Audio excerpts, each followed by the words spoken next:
Kourtney Kardashian's latest Lemme product help grow your hair? Hi everyone, welcome back to my channel. In today's video, we are going to be reviewing the brand new Lemme product known as Lemme Grow. Lemme is a supplement company that is owned by Kourtney Kardashian, and it is very, very popular. Now, their latest product is known as Lemme Grow, and it's all about hair health. This product says that it will help you grow thicker, fuller hair in as little as 12 weeks, reduce shedding, and boost hair shine. They also say that based on a consumer study, 100% of the people said that they would recommend this to a friend. 97% of people said that their hair was thicker, stronger, shinier, and longer. And 90% of people said that they had less hair shedding. On top of this, Lemme proudly states that their product is biotin free, which we're actually going to see if that is the case, because I have my suspicions that that's not actually true. Now, they say that their product contains clinically tested ingredients such as Cynatine HNS, L-Cysteine, bamboo silica, and a variety of vitamins and minerals. So what we're going to do today is we're going to look at the claims, the ingredients, and the research that exists on the product's ingredients to see if it will actually do what Lemme says the product's going to. And at the end of the video, I'm going to let you know whether it's worth trying or if you should save your money. But first, hi, my name is Katey. I'm a registered dietitian and certified personal trainer. My goal with this channel is to help you learn more about nutrition, fitness, and wellness so that you can be your best, whatever that looks like. I also love to do product reviews, so if you have any products or topics you want me to cover, just let me know in the comments below. And let's get started. So let's first look at the ingredients in Lemme Grow. Now, there are quite a few ingredients in Lemme Grow, but the main one is known as Cynatine HNS, and this is a keratin product. Keratin is the main protein that is found in our hair as well as our nails, and it helps to give strength to both of these. Now, within Cynatine HNS is a couple ingredients, but the main one is keratin. Now, just an FYI, keratin is derived from sheep's wool, and the only reason I want to bring this up is because if you are vegan or you are plant-based or you don't want to consume animal products for whatever reason, this ingredient is derived from sheep's wool, so it would not be suitable for you. Otherwise, it's a totally normal ingredient to put in. On top of the keratin, within Cynatine HNS are a few other nutrients. This includes zinc, vitamin D3 or niacin, copper, vitamin B6, and surprise, surprise, biotin. Now, the information that I am using comes from the actual study that Lemme cites on their website. So they are using Cynatine HNS, which is a patented product. And based on the study that they are citing, within this product does contain biotin. Now, Lemme says that their product is biotin free, but if they are using Cynatine HNS and it is the same one that is used in the studies that they cite, it is reasonable to assume that they are using the exact same formulation. And you also wouldn't be able to call it Cynatine HNS if the biotin was removed, because it would be a different product. I'm not saying they're lying. I'm just saying that maybe they missed this, or maybe potentially they could have asked for a Cynatine HNS without biotin. I have my doubts, but I just want to be clear that they market their product as being biotin free, but if you do a little deep dive into it, that might not actually be the case. If we look at the study that they cite, and I'll dive deeper into it in a moment, they give the actual doses of all of the ingredients that are found within Cynatine HNS. And they say that there is 0.150 milligrams of biotin in the product, which equals about 150 micrograms. If we take it, the adequate intake of biotin is 30 micrograms for adults. So you could actually argue that this supplement has quite a bit of biotin in it. Now, it's not the end of the world, because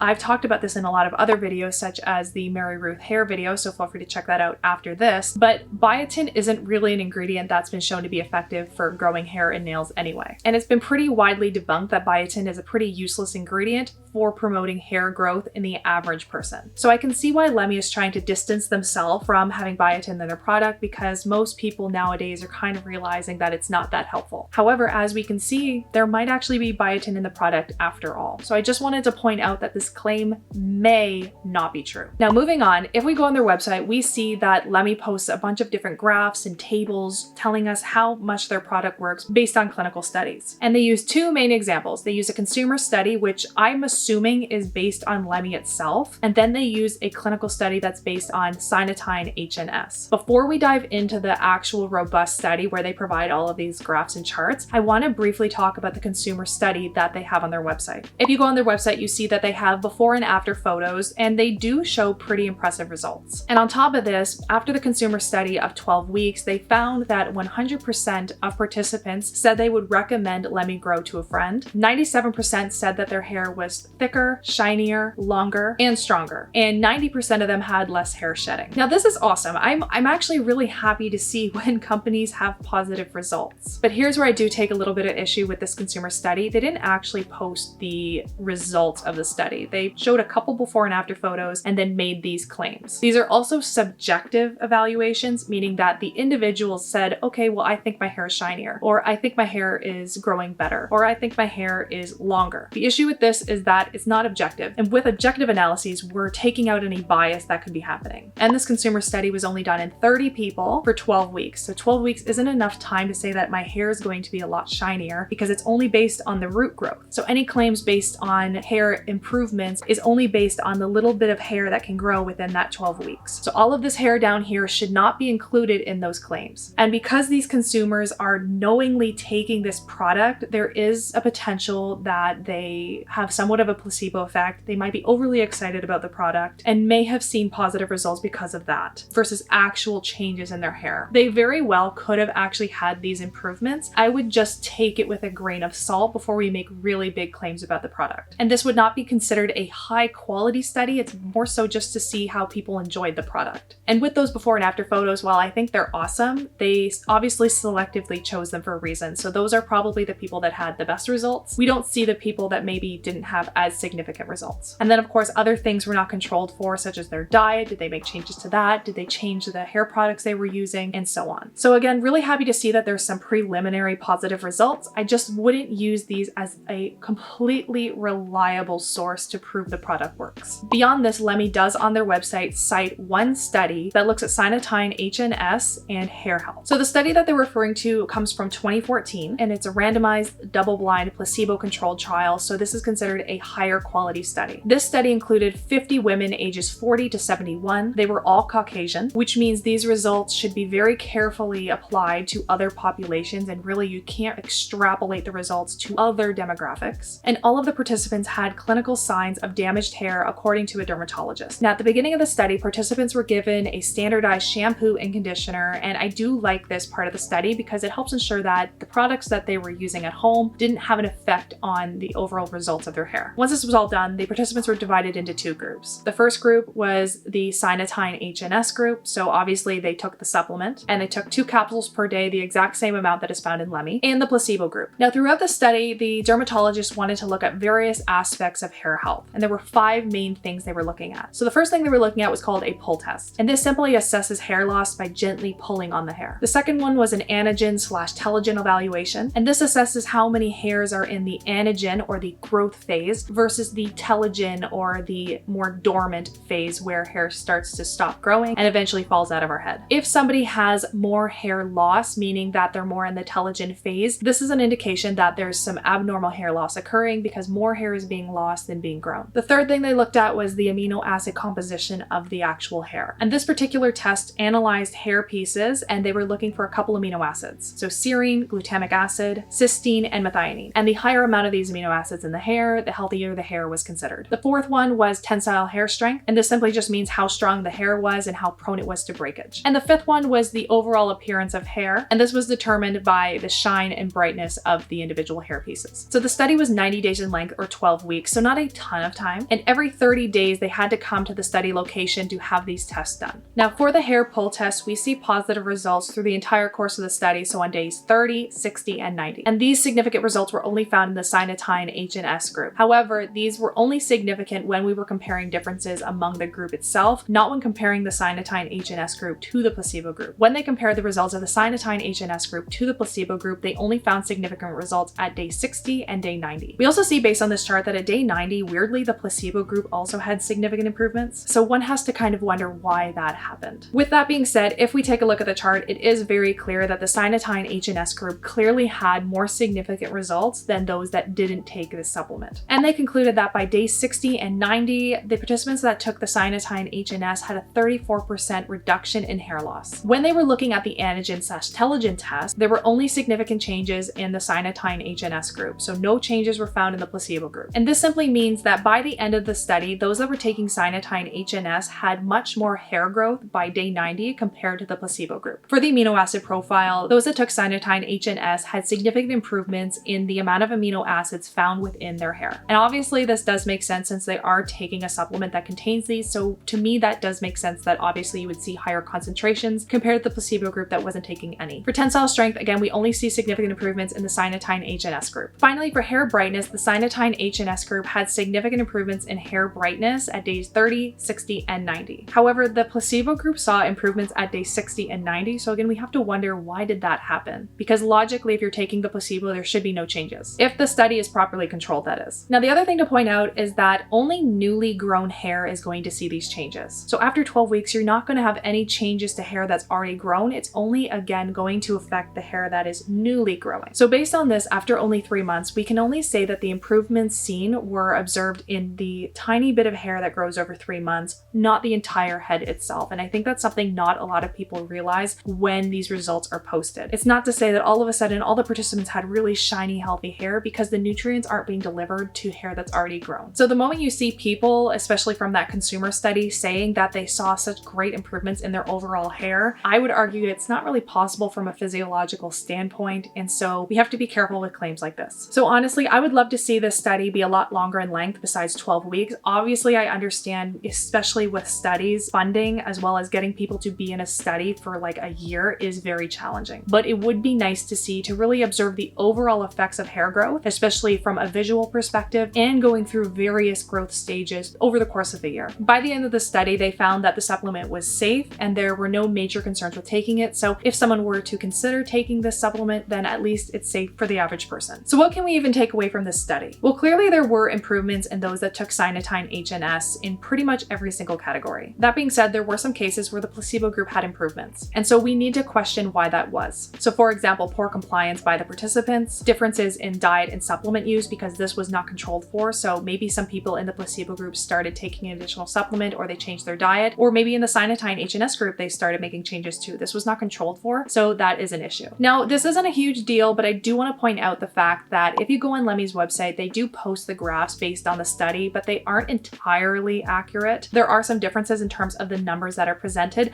I'm not saying Lemme did this on purpose. They potentially could have just been making a chart really quickly and it looked pretty similar to the one that was found in the study, but technically speaking, the results do show slight better improvements than what was reported in the study. So for example, if you look at day 60, you can see that the results from the actual study, it was less than 40%, while on the Lemme graph, it's over 40%. This really isn't that big of a deal because the overall theme is the same. Obviously, there were improvements, but I just think it is important to be as accurate as possible, especially from the company's perspective when presenting scientific results like this. Now, the researchers did find in the study that there were obvious improvements with taking Cynatine HNS, but they do suggest more research is needed because this is just one small study. And they do mention some limitations in the study that do need to be considered, such as the fact that it was only done in women, the sample size was pretty small, and the study wasn't that long in length to really observe significant improvements in hair health. On top of this, they do suggest that a study that just looks at Cynatine, meaning that they're just particularly looking at the keratin versus all of the other added vitamins and minerals, is definitely warranted. And the reason why is because if somebody is deficient in nutrients and then the supplement they're taking has those nutrients, maybe they're seeing results because their levels are just being brought up to what they should be versus the actual Cynatine itself or the keratin itself making those changes. And the same thing can be applied to Lemme. So if we're taking Lemme and you are deficient in certain nutrients and you're bringing the nutrient levels back up, is it actually Lemme's product that's doing this or just the fact that you were deficient and now you're fixing it? And because all of this wasn't controlled for, we can't rule it out as a possibility for why these results were seen. I'd also like to point out that Lemme says that their product is going to help you have thicker and fuller hair, which was not looked at in this study. Yes, hair appeared stronger and it was shinier, but they didn't look at hair thickness or fullness as a measurement. And also Lemme talks about scalp health, but this study didn't look at scalp health either. And it's also important to note that this study was funded by the company that makes Cynatine HNS. So there is potential bias there. While I will say that based on this study, there does seem to be promising results with Cynatine HNS, I'm not fully convinced that it works at this time. There are issues with the study design. It only looks at one very specific population and it's only one study. So we need bigger, larger studies to really prove this works before we can definitively say that this is the magical ingredient that it is. Now, beyond Cynatine HNS, Lemme Grow has a couple other ingredients. So it has bamboo silica, L-Cysteine, and then some vitamins and minerals. So bamboo silica is a type of silicone. And in terms of hair health, silicone is important for it. It helps to keep hair strong and ultimately help reduce breakage. Now, there are some research studies on silica for hair health, not a ton. At this point in time, I wouldn't say the evidence is entirely strong for taking silica or any type of silicone in terms of improving hair health, at least from a supplement point of view. But of course, there is a possibility possibility that if somebody doesn't get enough silica in their diet, then taking a supplement could potentially lead to improvements. Fortunately, there are a ton of sources of silica in the diet, so you can just focus on getting it through food first. So some examples include beans, lentils, grains, a variety of vegetables and fruit, rice, and so on. On top of this, Lemme Grow has L-Cysteine added into their product, which is a main component of keratin, and it is an amino acid. There really aren't any high quality studies that look at supplementing with L-Cysteine in terms of improving hair health, but there are some in vitro studies, meaning cell studies, so not done in humans, that have found that taking supplements that do contain L-Cysteine along with other nutrients could potentially support keratin production. But until we have actually high quality studies done in humans on this, I'm not convinced that taking L-Cysteine as part of a supplement is going to support hair growth or any other parameter of hair health. The good news is you can get cysteine in a ton of different foods. You can get it in a ton of different animal products like beef, pork, chicken, fish, dairy products, eggs, and you can even get it in plant-based foods. So for example, oats and other types of grains, nuts, seeds, beans, lentils, and so on. So I'd much rather you focus on a high protein diet versus taking L-Cysteine at this time, especially for hair health. Then finally, they have a vitamin and mineral complex, so they have a variety of different nutrients in the product. So it has vitamin C, niacin, vitamin B6, pantothenic acid or vitamin B5, copper, and zinc. Now, B vitamins are generally important for regular energy metabolism, and they do play a role in a variety of things in the body. And of course, this will apply to hair health as well. However, they say that their product's going to boost blood flow to hair follicles, which is somewhat true in the sense that B vitamins generally help with blood flow, but this largely depends on a person's individual vitamin levels and how their body's actually operating. So it's not to say that taking B vitamins by itself is going to magically improve blood flow to your scalp. It's more nuanced than that. And for the average person who likely gets enough of these B vitamins, taking additional B vitamins isn't necessarily going to do much else for you. And plus, the B vitamin that most people are actually deficient in, which is vitamin B12, isn't even in this product, and that would be the vitamin that's probably going to most likely support hair health in those that are deficient. For vitamin C, yes, this definitely plays a role in our hair health and keratin production, but most people do get enough vitamin C in their diet, and we don't have many people that are actually deficient in this day and age. Now, vitamin C does increase the absorption of non-heme iron, which is found in plant-based foods. So if you follow a primarily plant-based diet, it is important to pair plant-based iron sources with vitamin C to increase the absorption. And if we have low iron stores, then this in theory could affect our hair health and lead to increased shedding and poor hair growth. But that's really more so with iron rather than vitamin C itself. So taking vitamin C in this product, I have doubts it's going to do much for you. Finally, there is copper and zinc in the product, and they do claim that it helps protect against oxidative stress, which is true. But I would argue that other nutrients do as well, such as vitamin C. And of course, if someone is deficient in zinc, then they certainly can experience hair loss, but zinc deficiency is pretty rare in developed countries like the United States and Canada. And again, you can get zinc-rich foods through your diet, for example, from oysters, beef, fortified cereals, pumpkin seeds, beans, lentils, dairy products, cereal products, and so on. The thing we need to keep in mind is, technically speaking, all of these nutrients, of course, play a role in our hair health, so that's not untrue. But in a lot of cases, this mostly applies to people with deficiencies. So if you're deficient in zinc, then yes, you can have issues. If you're deficient in B vitamins, yes, you can have issues. But if you do have average levels and you're not deficient, which I'd argue a lot of people are doing just fine, then taking a supplement with these nutrients isn't guaranteed to automatically lead to such improvements in our hair health. Okay, so now will it work? The issue with supplements like this and saying that it's automatically going to help people with hair health, the reality is it probably won't, and it's very context dependent and based on the unique individual. Everyone has different nutrient statuses, hair types, and health conditions that are going to affect the growth of hair and the amount of hair that sheds. And based on the studies available, I'm not convinced at this time that the ingredients found in Lemme Grow are actually going to work for the average person, because there's just not high enough quality evidence at this time. On top of that, it does frustrate me when people that promote hair supplements, like Kourtney Kardashian, nothing against her per se, but when she is used as the model for these supplements in advertising, she has beautiful hair. She has a lot of money. Obviously, she can invest in quality hair. She sometimes does wear extensions too, I believe. And so just to believe that you're going to have such nice hair from taking this supplement because of someone like her who has already naturally nice hair, it's just a little misleading, and I don't want to get your hopes up. And maybe the supplement will help you, but at this time, I'm not fully convinced, and there's more of a likelihood that it probably won't do a ton for you unless you have clinical deficiencies and you have problems with hair growth already. But for the average person that's just looking to better their hair and they want to have nicer hair, this isn't necessarily going to do that for you. Remember that hair often comes down to our genetics. So if you have thin hair, and you always have, you probably will. If you have thick hair, you probably always will. Your diet can also play a role. So if you're not getting enough nutrients, you're not getting enough calories, you're not getting enough protein and iron and those nutrients that are so important for hair health, you might have some issues. Also, the products you use on your hair, and if you add heat to your hair, that can affect its health as well. All of these things can affect your hair health, health, and they're very rarely controlled in these types of studies, which Lemme uses. And so we can't, again, guarantee that it's the supplement that's making these changes. On top of that, it's $60 US a month or $85 Canadian a month. So that is pretty expensive for a supplement that I don't think is going to absolutely work for you. I would love for you to spend that money on actual food that's going to provide you with nutrients and then supplement as needed rather than just taking a random hair supplement. Overall, I'm not fully convinced that it will work. It could. I'm not saying it's not going to. I just don't think for most people it's going to lead to these magical results that you're hoping for. And to be honest, I would save your money. And with that, I hope you enjoyed this video. If you have any other products or topics you want me to cover, just let me know in the comments below. And if you did enjoy this video, I would love it if you would like and subscribe to my channel so I can reach more people like you. And I'll see you in the next video.